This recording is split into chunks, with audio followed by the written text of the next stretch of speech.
चीज बहुत कॉमनली देखी जा रही है, बहुत सारा डिस्कशन हो रहा है स्पेसिफिकली कोरोना की सेकेंड वेव के बाद, कि बहुत ज्यादा लोग इस चीज से पीड़ित हो रहे हैं कि उनके कोरोना ठीक हो गए पोस्ट कोविड। बहुत सारे इश्यूज हैं जिसमें से कि बहुत बड़ा इशू उनकी बोन्स में पेन या बोन्स से रिलेटेड थकान या उससे रिलेटेड है। कई एक हमारे भी जानने वाले उन लोगों ने, एक आध लोगों ने ये भी कहा कि कोरोना के लिए आप लोग जब मेंटल हेल्थ पे कोई सेशन करते हैं तो उसमें ये ऐड कर दीजिए कि आप भी अपना जो है वो खून कैल्शियम और ये सारी चीजों को भी चेक कर रहे हैं। इतने ज्यादा इश्यूज है क्या एक्चुअली, ये सिर्फ इसी से रिलेटेड है या कुछ और भी है? बिल्कुल बिल्कुल ऐसा है। पोस्ट कोविड जो कॉम्प्लिकेशंस हैं उसमें कार्डियोलॉजिकल कॉम्प्लिकेशंस, लंग्स की कॉम्प्लिकेशन के साथ साथ उसी तरीके से ऑर्थोपेडिक कॉम्प्लिकेशंस का भी एक ग्रुप इस समय पे, जो कि 4-5 महीने में निकल गए हैं, और बहुत बड़ा ग्रुप आ रहा है। इसमें 3-4 तरह के पेशेंट्स हैं। एक वो पेशेंट्स हैं जो कि यंग हैं लेकिन उनको डेफिशिएंसीज थी, उनको कोविड हुआ और कोविड होने के बाद में उनकी मसल्स जो है वो सब वीक हो गई। ये उस तरीके से ही है जैसे आपने पहले सुना होगा कि किसी भी तरह का वायरल फीवर होता है, चाहे वो डेंगू हो या चिकनगुनिया हो, उसके बाद में जॉइंट्स में पेन रहने लग जाता है। वो जॉइंट्स में पेन इसलिए रहता है क्योंकि ये वायरल इन्फेक्शन के बाद में जॉइंट्स में सब में एक इन्फ्लेमेशन या सूजन रह जाती है और ये सूजन कई कई दिनों तक चलती है। तो एक ये ग्रुप है जिसमें कि वायरस ये अफेक्ट के बाद में रिएक्टिव आर्थ्राल्जिया बोलते हैं इसको, यानी जॉइंट्स में इन्फ्लेमेशन या सूजन रह जाती है, तो ये कई कई दिनों तक चलती रहती है। तो उसका कोई स्पेसिफिक इलाज नहीं, उसका इलाज है आप थोड़ा सा पेन किलर्स का सहारा लीजिए, अपने लाइफस्टाइल को ठीक कीजिए, फिजियोथेरेपी करा सकते हैं और अपनी डाइट को मॉडिफाई कीजिए। सो उससे आप ग्रेजुअली इससे निकल जाएं। दूसरा ग्रुप वो है जो जिनको पहले से गठिया हुआ है, रूमेटॉइड आर्थराइटिस ग्रुप में आते हैं, बहुत सारे पेशेंट्स आते हैं, उनको मॉडिफाई करनी पड़ी अपनी मेडिसिन, क्योंकि कोविड के बाद में पहले ही वो इम्यूनो कॉम्प्रोमाइज होते हैं जिनकी प्रतिरोधक क्षमता बहुत कम होती है, और उसके बाद में जब उनको ये कोविड हो जाता है तो वो और भी ज्यादा प्रॉब्लमेटिक हो जाता है। तो जो उनकी प्रॉपर वे में जो पहले दवाइयां चल रही थी रूमेटॉइड की, वो उनको मॉडिफाई करने की जरूरत है, तो उससे वो निकल सकते हैं। तीसरा ग्रुप वो आता है जो कि एजेड है, सीनियर सिटीजन्स, उनको पहले से ही ऑस्टियोपोरोसिस या हड्डी की कमजोरियां होती हैं और उनको जब कोविड होता है तो उसके बाद में ये इस तरह के पेन बढ़ जाते हैं। उनको भी फिजियोथेरेपी से बहुत आराम मिलता है और फिजियोथेरेपी उनको रेगुलर करानी चाहिए, कुछ मेडिकेशन का सहारा लेना चाहिए और डाइट अपनी मॉडिफाई करनी चाहिए। तो वो भी, तो ये मेजोरिटी ग्रुप ऐसा है पोस्ट कोविड के बाद में जो कि इससे क्लियरली आराम से निकल जाएगा। It will take some time but निकल जाएगा। एक जो इम्पोर्टेंट चीज है वो मैं डिस्कस करना चाहता हूँ कि चूंकि स्टेरॉइड का बहुत यूज हुआ था कोविड में, डॉक्टर्स ने यूज किया था कि पेशेंट की जान बचानी है तो जरूरी था। तो उसके बाद में क्या है कि जो हिप बॉल है, हिप जॉइंट होता है, उस जॉइंट में ब्लड सप्लाई कम होने की वजह से, स्टेरॉइड के इफेक्ट की वजह से उसमें कई बार नेक्रोसिस हो जाता है या उसमें खून का दौरा कम हो जाता है। तो किसी भी पेशेंट को अगर कोविड हुआ है या इस तरह से वो इस फेज से निकले हैं और उनको हिप पेन की कंप्लेंट है, तो उनको जरूर कंसल्ट करना चाहिए अपने ऑर्थोपेडिक सर्जन को जितना जल्दी हो सके, क्योंकि इसको एक बार देखना जरूरी है। इसको बोलते हैं avian of the hip joint, तो ये बहुत जरूरी है। तो इस तरह की कॉम्प्लिकेशंस में मेजोरिटी जो है वो उससे आप निकल जाते हो। कुछ ऐसी कॉम्प्लिकेशंस होती हैं जो रिजॉल्व होने में टाइम लेती हैं, तो ये रहेगा। कोविड आगे भी, अभी थर्ड वेव का भी पता नहीं है। सो आपको अभी से ही अपने आप को, you have to pull up your socks, ध्यान रखना पड़ेगा। रमा मैडम, आपके पास में ऐसे पेशेंट्स आ रहे हैं आफ्टर कोविड के पास में इस तरह की प्रॉब्लम है, कोई डाइटरी प्रैक्टिसेस उनके साथ में चल रही है? डेफिनेटली जो सेकेंड वेव आई है उसमें ऐसा ज्यादातर देखा गया है कि जिनमें विटामिन डी डेफिशिएंसी थी उनमें जो कोविड की सीवियरिटी थी उसको बहुत ज्यादा देखा गया है। तो विटामिन डी का कोविड से बहुत स्ट्रॉन्ग रिलेशन निकल के आया है और इसकी कई सारी स्टडीज भी स्टार्ट हो गई। इनफैक्ट हम लोग ने भी इसके कोरिलेशन यानी कि पोस्ट कोविड इसके इफेक्ट्स हैं उसकी भी स्टडी स्टार्ट की है। सो मैम उसमें जो बेसिक दो चीजें जो मैं बहुत ज्यादा इधर पिछले 1 साल से ओपीडी में फेस कर रही हूँ, वो तो एक तो जॉइंट पेन जैसा सर ने जिक्र किया, और दूसरा ये है कि वो जब भी बैठते हैं तो उनको बैक पेन की शिकायत ज्यादा आ रही है। अब मैं बहुत मतलब 100% श्योर तो नहीं हूँ कि इसका कोविड से इफेक्ट है या नहीं है, बट वो जनरली ये कहते हैं कि कोरोना होने के बाद मैडम मेरी कमर में बहुत दर्द रहता है। तो जो डाइटरी मॉडिफिकेशन है हम उसमें जितना भी चेंजेस करते हैं, लाइक मिल्क और कर्ड का तो कंजम्पशन हम रखते हैं। साथ में हमने जो हमारे लोकल फूड्स हैं जो बहुत ज्यादा लोगों ने मतलब जिसे कहते हैं लोग भूल गए हैं, उनका इस्तेमाल शुरू कराया है। लाइक जो हमारे सीड्स होते हैं वो बहुत ज्यादा रिच होते हैं, जो नट्स होते हैं वो कैल्शियम में बहुत ज्यादा रिच होते हैं। जो आपका नॉन वेजिटेरियन फूड्स हैं, ऑब्वियसली जो नॉन वेज लेते हैं उसको किस तरह से लें, उसका भी हम बहुत ज्यादा कोशिश करते हैं कि वो प्रॉपर यूज करें। यहाँ नॉन वेज फूड से हम एक बात का जिक्र करेंगे। जनरली हमारी जो सी फूड्स होते हैं उनको, जो हमारे इंडियन लाइफस्टाइल है उसमें किचन प्रैक्टिसेस में जो लेडीज हैं वो बहुत ज्यादा ऑयल और स्पाइसेस में उसको पकाती हैं, तो ऑब्वियसली उसके ज्यादातर न्यूट्रिएंट्स डैमेज हो जाते हैं। तो मैं उनसे सबसे ज्यादा रिक्वेस्ट इस बात का करती हूँ कि प्लीज आप उसको इस तरह से पकाएं कि उसमें कम से कम तेल और मसालों का कंजम्पशन हो, तो आप उसके जो प्रॉपर न्यूट्रिएंट्स हैं जिनकी आपको बोन्स को जो आपकी बोन्स के लिए जरूरत है वो मिल पाएगा। तो इस तरह की कुछ चीजें हैं जो हम मॉडिफाइड करके कोशिश करते हैं कि ये जो post Covid bone related problems हैं उससे वो ओवरकम हो पाए। Ma'am Exactly. Yes. मैं 2 क्वेश्चंस इस वक्त पढ़ रहा हूँ जो कि अभी फेसबुक लाइव पर आए हैं कि कैसे चेक करें कि हड्डियां मजबूत हैं, कैसे पता करें कि हड्डियां मजबूत हैं। पहली चीज तो ये, और ये किस एज में क्या कोई कैटेगरी है कि इस एज में हड्डियां इतनी मजबूत होती हैं, एक तो ये क्वेश्चन है। और दूसरा क्वेश्चन ये है कि आजकल टीवी पर या बहुत सारे एड्स आते हैं कि कैल्शियम के आप ये दवा ले सकते हैं, तो क्या कैल्शियम की आर्टिफिशियल डोज कितनी कारगर होती है? दोनों विशेषज्ञों से एक सवाल ले लेते हैं। हड्डियां कैसे मजबूत है सर, कौन सा ठक ठक लगाए? देखिए, पहला क्वेश्चन है मैं उसका जवाब दूंगा कि वो कैसे पता करें कि हमारी बोन्स कमजोर हैं। देखिए, आपको बॉडी में सिग्नल्स मिलने लग जाते हैं कि आपकी बोन्स कमजोर हो रही हैं।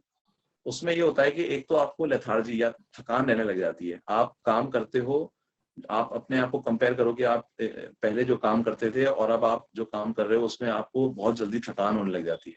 तो एक सबसे इम्पोर्टेंट फैक्टर है कि पूरे डे की प्रोग्रेस में अगर आपको बहुत जल्दी जल्दी थकान लगने लग जाती है और आप देखते हो कि आपकी एज ग्रुप के बाकी लोग सब काम कर रहे हैं और आपको थकान लगने लग जाती है, तो एक ये इनडायरेक्ट सिग्नल है कि कहीं ना कहीं बोन्स स्ट्रांग नहीं रही या बोन्स में वीकनेस आ रही है, पहली चीज। दूसरा ये होता है कि काफी लोगों को स्लीप डिस्टर्बेंस हो जाते हैं। हमारी मसल्स जो होती हैं उनको एक स्पेसिफिक टोन चाहिए होता है सोने के लिए भी। अगर आप एक पोस्चर में सोते हैं तो मसल्स एक टोन लेती हैं और उस पोस्चर में आप कंफर्टेबली सोते हो।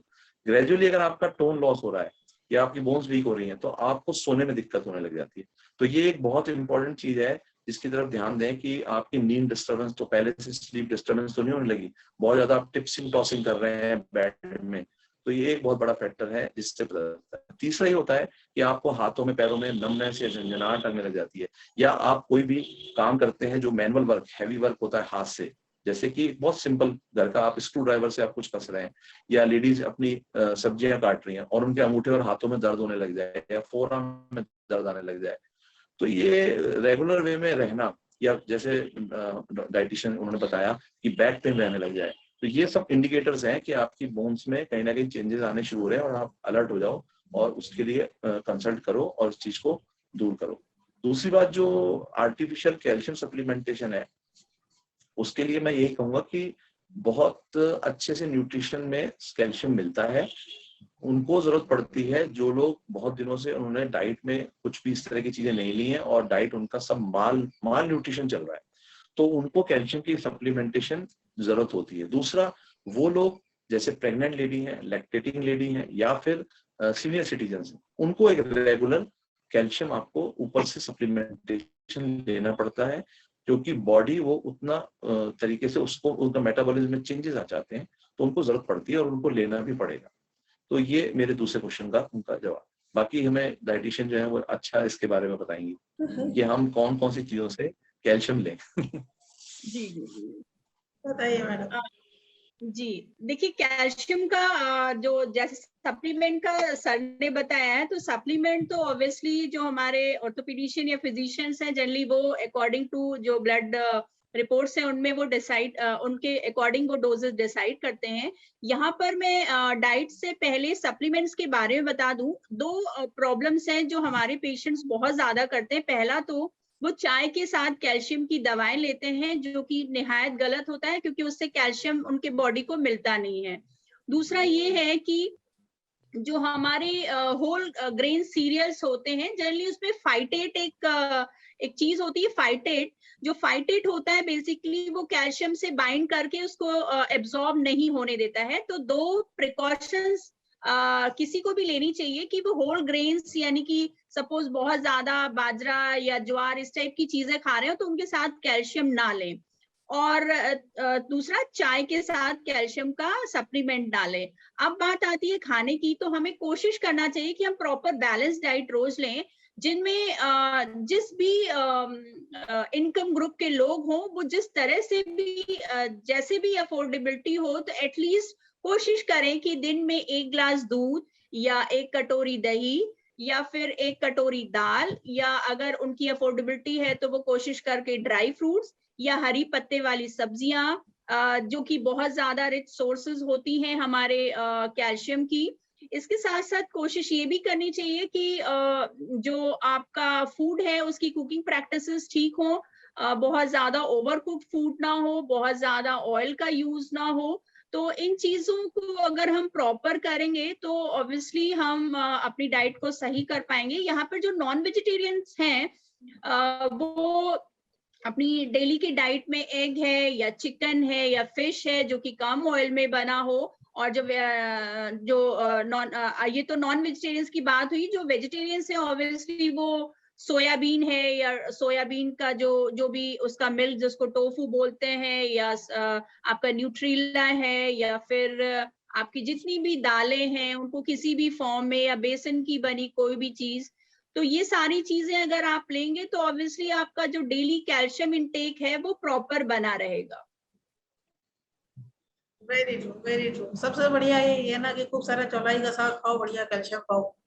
आई मीन कि ये बहुत इजी सोर्सेस है जिसपे हम लोग का शायद बहुत सारे ध्यान नहीं जाते। यस राजेश।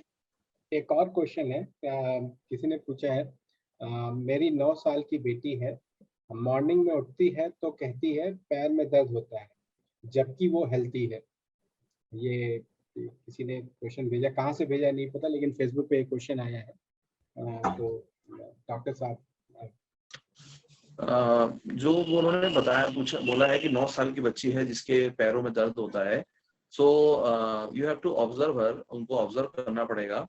कई बार मैंने बताया ना, जैसे कि बच्चों में अभी भी विटामिन डी की डेफिशिएंसी बहुत कॉमन हो रही है। So better to consult a doctor, एक बार डॉक्टर को दिखा लें, ताकि अगर कोई किस तरह की कोई प्रॉब्लम है तो उसके क्लिनिकली देखने से और साथ में उसका थोड़ा सा एग्जामिन करने से, इन सब चीजों से बहुत अच्छा मालूम चल जाता है कि ये इस तरह के पेन उसको क्यों हो रहे हैं।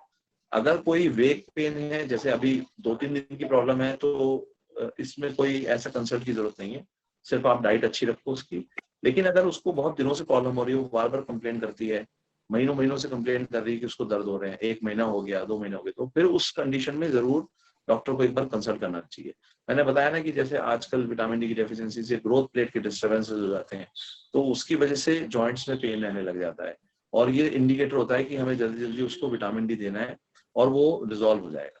सो एक बार कंसल्ट करें। सर एक चीज इसमें जोड़ दें कि एक चीज और कहना, हाँ मैं एक चीज सर के उसमें और ऐड करना चाहूंगी। जैसा कि जो भी मदर है उन्होंने कहा है कि उनकी बेटी हेल्दी है, तो मैं एक जो कार्टून हमारा आता है मोटू पतलू, जनरली मोटू भी अनहेल्दी होता है और पतलू भी अनहेल्दी होता है।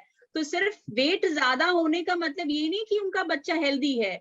उनको जो प्रॉपर एग्जामिनेशन है, आपके हाफ एल एग्जामिनेशन, मतलब क्लिनिकल पैरामीटर्स की एग्जामिनेशन, तो जैसे आप बच्चों को पढ़ाने के लिए तैयारी कराते हैं, ऐसे उनका मेडिकल चेकअप से हम उस पर भी बहुत ज्यादा ध्यान देना चाहिए, जो मदर्स नहीं देती हैं। तो ये भी मैं सर के उसमें ऐड करना चाहेंगी कि सिर्फ हेल्दी दिखना is not a proper healthiness, कि आपको अंदर क्या चल रहा है वो भी देखना जरूरी है। Very true, very true. हम लोग जो सर जो अपना हेल्थ चेकअप स्कूल्स में करते थे, तो 9th से 12th क्लास के बच्चों का हेल्थ चेकअप किया लखनऊ शहर के अंदर एक अच्छे स्कूल में, और वहां हमें बहुत सारे हाइपर टेंशन के बच्चे मिले। कई बार देखता ही नहीं है, पता ही नहीं होता है, समझ में ही नहीं आता है। एंड सिमिलरली अगर बच्ची को टेम्परेरी पेन हो रहा है और एसी में सुला रहे हैं तो पैर को अच्छे से कवर करके सुलाओ। तो मतलब ये भी बहुत इम्पोर्टेंट हो जाता है।